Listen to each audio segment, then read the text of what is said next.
Assalamualaikum warahmatullahi wabarakatuh. Salam sehat dan salam sejahtera untuk kita semua.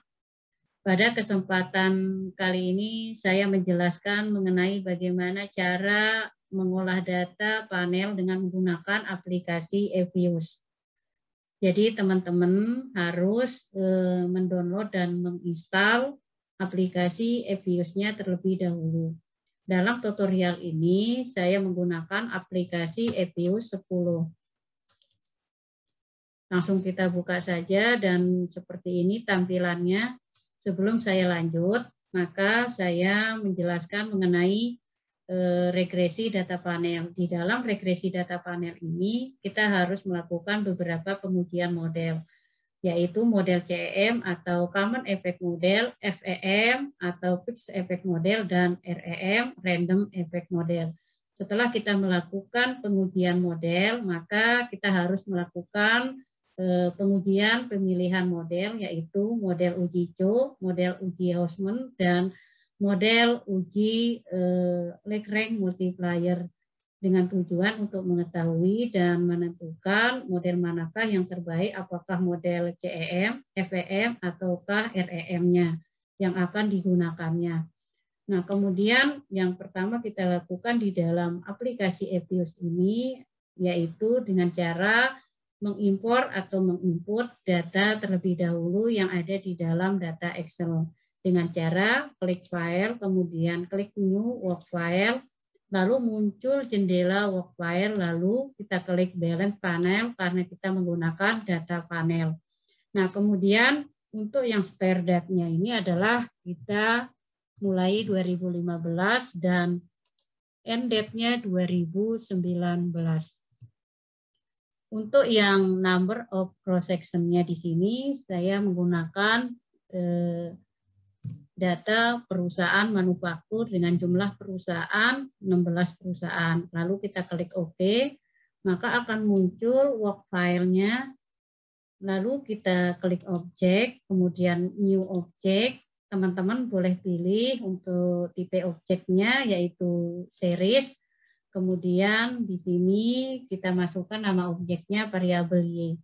Maka di jendela work file ini adalah muncul variabel Y.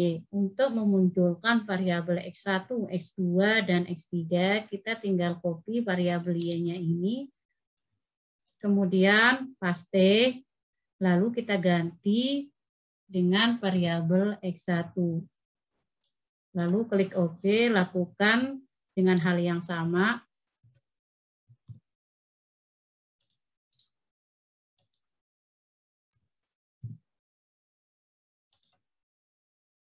Nah, di dalam jendela work file ini sudah semua variabel muncul, mulai X1, X2, X3, dan Y.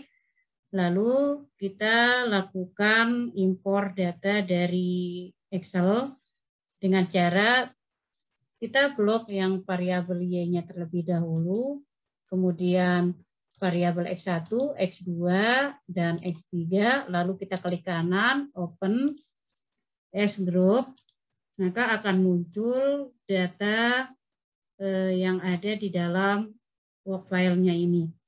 Nah, kemudian kita buka yang Excel-nya, lalu kita copy secara keseluruhan datanya.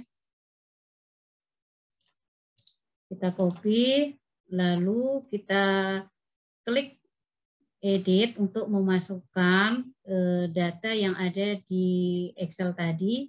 Kita klik paste, maka akan muncul data-data yang ada di dalam Excel tadi. Lalu kita close saja. Nah, kemudian yang harus kita lakukan estimasi modelnya adalah yang CEM-nya terlebih dahulu, atau Common Effect modelnya dengan cara klik kanan, open as equation. Nah, di dalam equation estimasi ini ada rumus atau estimasi, maka kita urutkan secara berurutan mulai dari Y, C ini adalah konstanta, X1, X2, dan X3-nya. Kemudian lalu kita klik OK, maka akan muncul output dari CEM-nya atau Common Effect modelnya. Nah, kemudian kita simpan, klik freeze. Titel kita kasih nama CEM atau CEM. Nah, kemudian untuk yang selanjutnya kita menguji model FEM atau Fixed Effect Model. Kita klik kanan, as equation, kemudian caranya sama dengan yang tadi. Lalu kita klik panel option, kita pilih yang fix. Lalu oke. Maka akan muncul yang output dari uji FEM-nya atau Fixed Effect Modelnya. Kita simpan dengan cara klik freeze, kemudian titel kita kasih uji FEM. Nah, kemudian untuk yang model REM, kita lakukan dengan cara hal yang sama, klik kanan open as equation, kemudian kita estimasi urutkan mulai dari Y. Nah, lalu klik data ini panelnya, panel option, kemudian random, kita klik random, lalu oke. Maka akan muncul output REM-nya atau random effect modelnya. Lalu kita simpan, klik freeze, kemudian titel, kita berikan nama REM. Nah, setelah itu kita melakukan uji CO karena kita sudah selesai melakukan uji CEM, FEM, dan REM, maka kita akan melakukan uji CO dengan cara klik kanan, as equation, caranya sama seperti tadi, kemudian kita klik panel option. Nah, di sini kita pilih fixed, nah fix ya, nah kemudian yes. Lalu akan muncul yang namanya output FEM.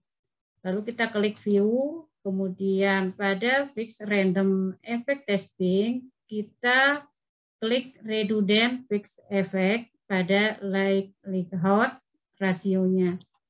Nah, maka akan muncul nilai probability pada uji CO.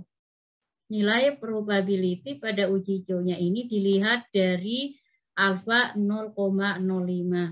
Apabila lebih kecil dari alfa 0,05, maka H0 ditolak dan H1 diterima.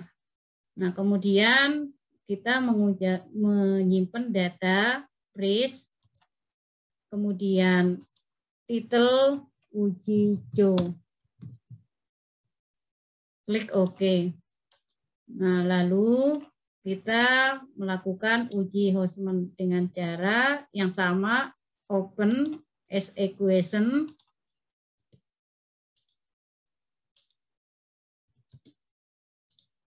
Lalu klik panel, di sini kita klik random.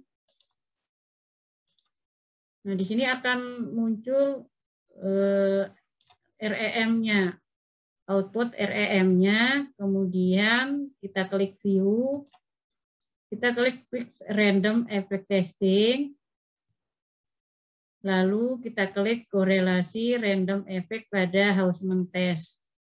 Nah, di sini muncul untuk uji Houseman-nya dilihat dari nilai probability-nya yaitu kurang dari alfa 0,05. Selanjutnya kita lakukan uji asumsi klasik.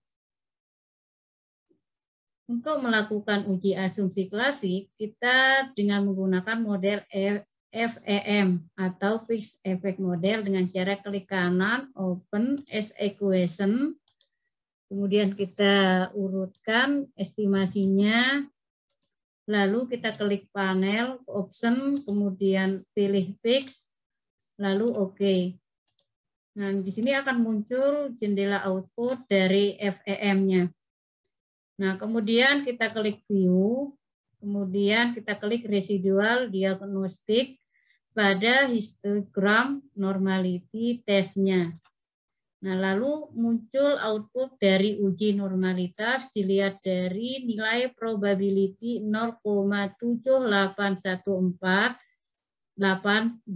Artinya di sini adalah lebih dari alfa 0,05. Maka data ini termasuk data yang berdistribusi normal. Selanjutnya kita melakukan uji multikolonialitas dengan cara klik quick, lalu kita pilih grup statistik, kemudian klik correlation. Maka akan muncul jendela series list dengan hanya mencantumkan variabel independennya saja. Maka kita langsung klik OK, akan muncul output uji multikolonialitas. Dilihat dari korelasi kurang dari 0,8 atau 0,9. Dan untuk yang selanjutnya, kita menguji heterokedasitas. Untuk menguji heterokedasitas dengan cara klik generik. Nah, di sini kita tulis res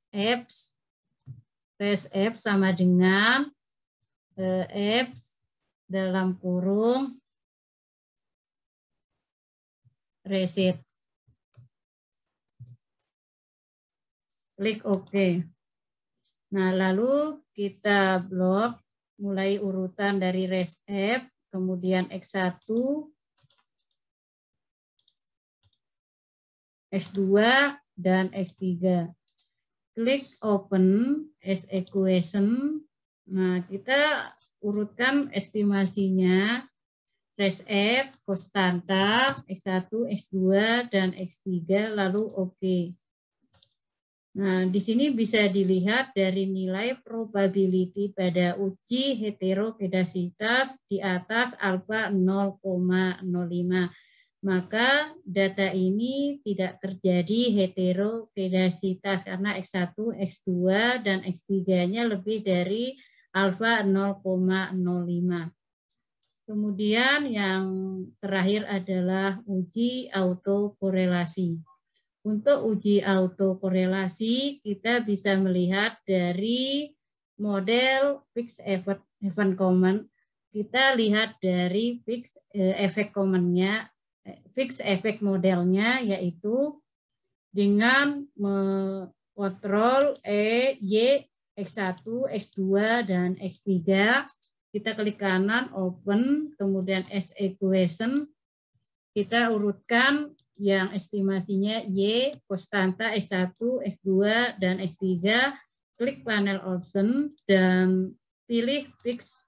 Maka akan terlihat output dari fixed effect modelnya. Nah, kalau kita melihat dari autokorelasinya, di sini lihat dari Darwin-Watson statnya 2,176,314. Kita bisa melihat dari N-nya di sini adalah 80, kemudian untuk yang K-nya itu adalah 3 sama dengan 3. Kita bandingkan dengan nilai DL dan DU-nya. Di sini kita bisa melihat dari tabel DW-nya bahwa untuk yang M-nya di sini 80 pada kolom K sama dengan 3, artinya di dalam pengujian ini tidak terjadi autokorelasi karena lebih besar Darwin-Watson-nya daripada DU dan DL-nya. Untuk melihat hasil uji T dan uji F-nya, kita bisa melihat dari hasil uji modelnya tadi, yaitu CEM, FEM, dan REM. Untuk yang hasil CEM-nya, kita bisa melihat dari nilai probability-nya bahwa diperoleh dari 0,0005, artinya nilai ini lebih kecil dari alfa 0,05. Dapat disimpulkan X1 berpengaruh signifikan terhadap Y. Begitu juga dengan yang X2, nilai probability-nya lebih kecil dari nilai alfa 0,05. Kemudian untuk yang S3, nilai probability-nya lebih besar dari alfa 0,05, dapat disimpulkan X3 tidak berpengaruh signifikan terhadap Y.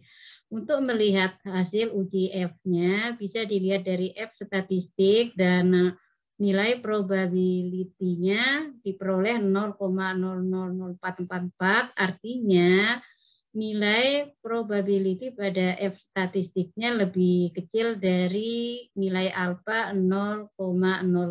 Dapat disimpulkan bahwa seluruh variabel independen berpengaruh signifikan terhadap Y.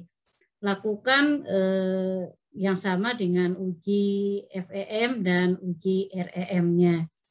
Ya, mungkin sampai di sini dulu. Ya, sangat mudah untuk kita mengolah data panel dengan aplikasi Nevius.